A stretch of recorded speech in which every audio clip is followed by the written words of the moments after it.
Ku danna subscribe domin samun sababbin shirye-shiryenmu cikin sauƙi. Ka jajirce, ka jure kana ta yi.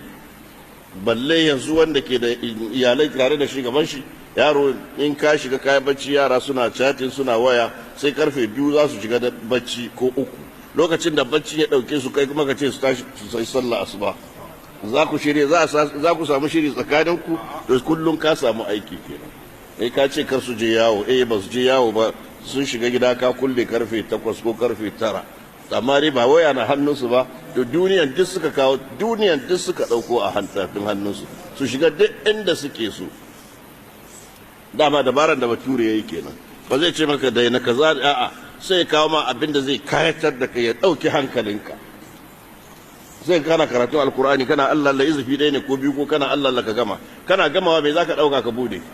Wayan nan mai ke ciki, fitilan da ke ciki zaka bude nan ja nan bulu nan fari kaza kaza, ka shiga wannan ka binciko wannan ka binciko, baka jin gajiya a cikin wannan. Amma da ka fara ibada, tabbas ibada taklifanci ne, taklifanci kuma nauyi ne a kanka. Shi yasa wasanni yafi sauki da ibada. Ibada za ka yi ne don ka samu tsira wajen Allah, to shi sa shaidan ba shi da rabo a ciki sai ya wahal da kai. Wasanni ko fa duk abin da za ka yi shaidan ba shi da rabo a ciki, so shi sai ya wahal da kai. Duk abin da za ka yi shaidan na da rabo a ciki sai ya karfafa gwiwanka, ayi kaza sai ya sa za ka iya zama awa ɗaya awa biyu kana ka kalli wannan talabijin ba ka gajiya, amma kada ki alkur'ani izifi ɗaya ma ka yi kokari ana ba da lada. An fahimta me yasa? Saboda ibada nauyi ne.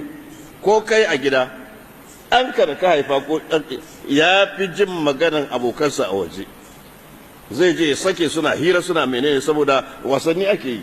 Kai ko me za ka yi? Za ka ɗora masa nauyi ne, kar kai kaza, dan me ba kai kaza, tashi kai kaza, ba nauyi ba ne ba, to ya fi mishi wahala da abokansa su je yi hira, abin da ake so shi ake faɗa.